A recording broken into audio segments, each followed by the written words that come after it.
What's up mga brother? Good day sa naman panibagong araw sa ating lahat. For today's video nga pala, tuturuan ko kayo kung paano insert yung ating pin code sa ating NMAX or same process din siguro to kapag enter natin yung pin sa ating Sniper 150 X-Max. Yan mga brother.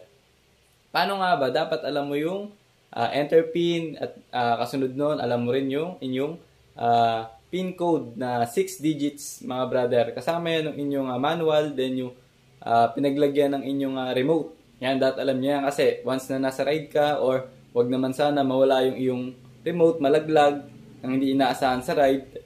Tapos or malobat, wala kang extra battery, wala kang mabibilan, sa bundok kayo. Best way na gawin nyo ay i-enter mo yung iyong pin code na 6 digit. Ano nga ba ito gawin mga brother? Tara, simulan natin. Let's go!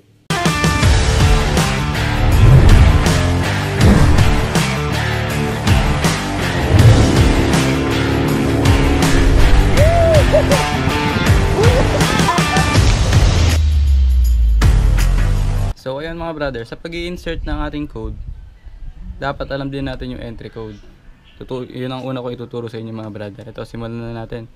I-hold press mo to, 3 beses na hold press, tapos 3 beses din na iilaw tong key logo dito sa ating panel.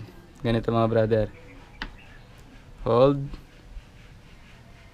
Then link. Isa pa ulit. Hold.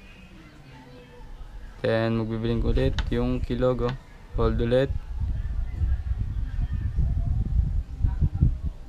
Yan. Sa pangatlong enter natin mga brother, mas matagal nang iilaw yung key logo natin sa panel. Ibig sabihin nun, pwede na natin i-enter yung ating pin na 6 digit. Sa pag-enter ng 6 digit natin na number, halimbawa yung akin kasi ang first digit nung sa akin 8, i-hold lang natin to ulit. Dapat mga brother, pagka umilaw na ng nag-stay na ng ilaw yung key logo dito sa panel natin, enter na natin agad yung ating first pin number. Halimbawa yung sa akin number 8, i-hold nyo lang ulit yun, tapos magbiblink yan ng dire-diretso. 1, 2, 3, 4, 5, 6, 7, 8. Yung pang 8 blink, bibitawan na natin tong knob natin, then hold ulit. Pag hold natin, magi-start ulit yun for another number na naman. Hindi ko na sasabihin kung ano yung number ko, diba? Siyempre. Sige, simulan na natin yung pag-enter nung aking pin. So ayun, dahil alam na natin yung entry code, enter na natin yung pin ko ng dire-diretso. Siyempre, balik ulit tayo sa start. Entry code ulit muna tayo. Dapat pasok agad natin yung pin para hindi tayo magulit. 1, 2,